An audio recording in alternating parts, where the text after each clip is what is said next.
Next unit it is regarding the international guidance and standards. तो BCBS जो है, BCBS क्या है? BCBS is basal committee of banking supervision. तो ये जो कमेटी है बेसिकली एक प्राइमरी ग्लोबल स्टैंडर्ड सेटर है। स्टैंडर्ड सेटर मतलब है कि डिफरेंट जो स्टैंडर्ड्स हैं उनको सेट करती है for the banking regulations and साथ ही साथ एक कोऑपरेशन एंड गाइडेंस प्रोवाइड करती है टू बैंकिंग सुपरवाइजर। जैसे इंडिया में सुपरवाइजर कौन है? बैंकिंग सुपरवाइजर कौन है? रिजर्व बैंक ऑफ इंडिया है। तो बैंकिंग इंडस्ट्री के रिगार्डिंग जो सुपरवाइजरी जो कंडीशंस हैं उनके रिगार्डिंग जो कोऑपरेशन है उसको कोऑपरेशन को प्रोवाइड करने के लिए एक फॉरम है, ये एक कॉमन प्लेस है। तो इसने बहुत से जो डॉक्यूमेंट्स हैं पब्लिश किए हैं related to the prevention of money laundering, money laundering को रोकने के लिए एंड साथ ही साथ कस्टमर की ड्यू डिलिजेंस को ध्यान में रखते हुए बहुत से डॉक्यूमेंट्स हैं इसके द्वारा पब्लिश किए गए हैं। तो उनके बारे में बात करेंगे। First of all it is prevention of criminal use of the banking system for the purpose of money laundering, यानी कि जो क्रिमिनल इस्तेमाल है बैंकिंग सिस्टम का मनी लॉन्ड्रिंग के पर्पज के लिए जो है उसे हमने रोकना है। एंड ये जो डॉक्यूमेंट था ये पब्लिश किया गया था इन दिसंबर 1988। तो पब्लिक का जो कॉन्फिडेंस है बैंक में उसके कारण बैंकिंग इंडस्ट्री चल रही है, यानी कि पब्लिक के कॉन्फिडेंस के कारण ही चल रही है ना, क्योंकि बैंक की क्या एक रेपुटेशन है, तभी तो बैंकिंग सिस्टम में स्टेबिलिटी है।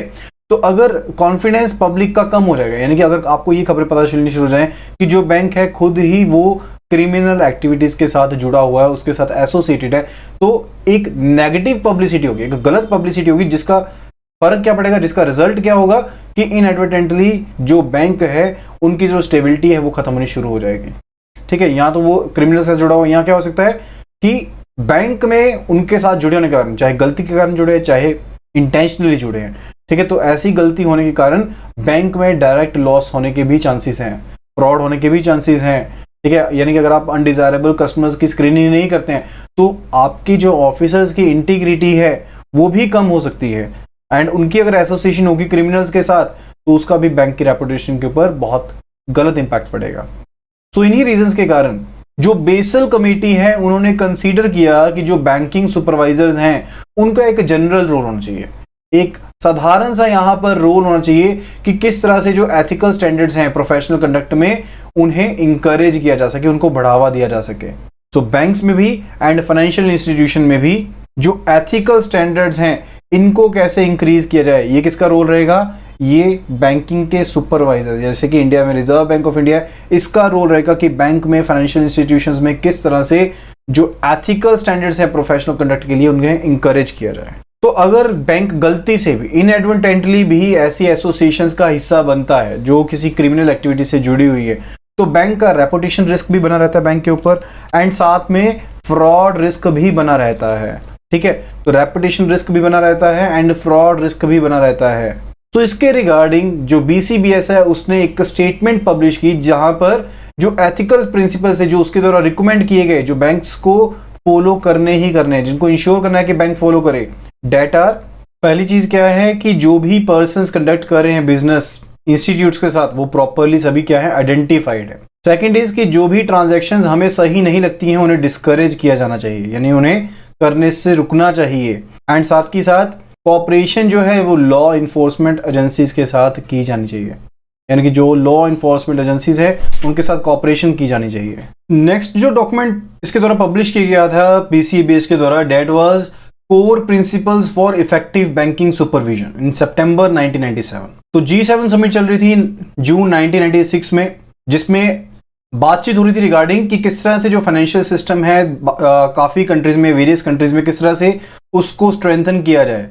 तो यहां पर एक डॉक्यूमेंट सामने आया, that is core principles for effective banking supervision in सितंबर 1997। तो यहां पर 25 कोर प्रिंसिपल्स है एंड उसमें से जो एक प्रिंसिपल था that was related to KYC, जिसमें कहा गया 15th प्रिंसिपल में कि जो बैंकिंग सुपरवाइजर्स हैं कंट्री में, जैसे कि रिजर्व बैंक ऑफ इंडिया है इंडिया में, तो उस तरह से जो बैंकिंग सुपरवाइजर्स हैं उन्हें डिटरमाइन करना चाहिए, उन्हें इस चीज को पहचानना चाहिए कि जो बैंक्स हैं फाइनेंशियल इंस्टीट्यूशंस हैं उनकी एडिक्वेट, यानी कि ऐसी पॉलिसीज हों, ऐसी प्रैक्टिसेस हों, ऐसे प्रोसीजर्स जो हैं वो उनके कार्यशैली में शामिल किए जाएं, उनके वर्किंग रूटीन में शामिल किए जाएं, जिसके साथ आप एक तो KYC जो है यानी कि नो योर कस्टमर है उसको इंप्लीमेंट कर पाए ताकि highly ethical and professional standards जो हैं वो प्रमोट हो फाइनेंशियल सेक्टर में।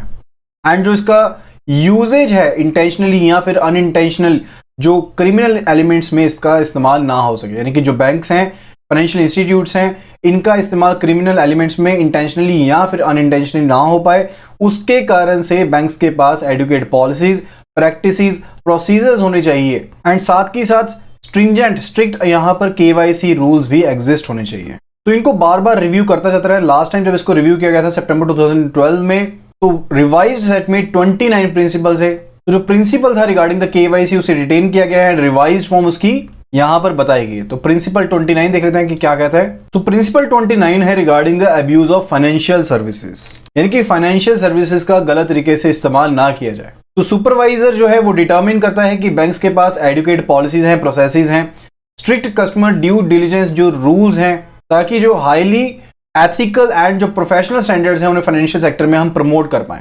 एंड साथ ही साथ जो सुपरवाइजर है वो प्रिवेंट भी करता है कि बैंक्स का इंटेंशनली या फिर अनइंटेंशनली क्रिमिनल एक्टिविटीज में इस्तेमाल ना हो।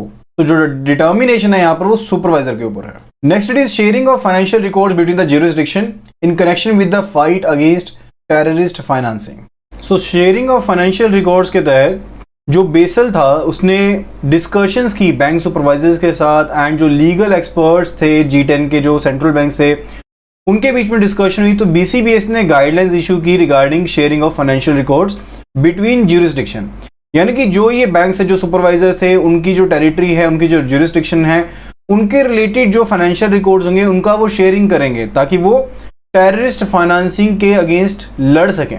तो बेसिक चीज क्या है कि जो इंटरनेशनल फाइनेंशियल सिस्टम है उसका दायरा बहुत ज्यादा बड़ा है, ठीक है। तो ज्योग्राफिकल स्कोप काफी ज्यादा बड़ा है। तो अगर आपस में उनके कोऑर्डिनेशन इंप्रूव होती है एंड वो कोलैबोरेट करते हैं एक दूसरे के साथ, तो वो आइडेंटिफाई कर सकते हैं उन चीजों को जिनको सही करना चाहिए एंड साथ ही साथ वो टेररिस्ट फाइनेंसिंग को रोकने में सफल भी हो सकते हैं। तो यहाँ पर दो मैकेनिज्म्स को कवर किया गया फॉर इंफॉर्मेशन फ्लो, यानी कि इंफॉर्मेशन जो देनी है एक दूसरे से, एक कंट्री से दूसरी कंट्री को, एक ज्यूरिसडिक्शन से दूसरी ज्यूरिसडिक्शन में, उसके रिगार्डिंग जो इन्फॉर्मेशन फ्लो रहेगा उसके दो मैकेनिज्म को ध्यान में रखा गया यहाँ पर। तो पहला दायरा था जहां पर आप ऑफिशियल गेटवे का इस्तेमाल करेंगे या फिर कोई लेस फॉर्मल चैनल का इस्तेमाल करेंगे जिसमें जो एक कंट्री में गवर्नमेंट बॉडी है वो दूसरी कंट्री की गवर्नमेंट बॉडी से क्या करेगी, इंफॉर्मेशन को एक्सचेंज करेगी। दूसरा जो इंफॉर्मेशन फ्लो यहां पर सही माना गया डेट वाज कि एक सिंगल फाइनेंशियल ग्रुप है, यानी कि एक फाइनेंशियल ग्रुप है जो इंडिया में काम कर रहा है, ठीक है। इसका हेडक्वार्टर यहां पर इंडिया में है एंड साथ में इसका यूएसए में भी एक ब्रांच है, ठीक है। तो यूएसए वाली जो ब्रांच है यहां से डाटा शेयर कर पाएगी अपने हेडक्वार्टर के साथ। Okay, so that was the second flow.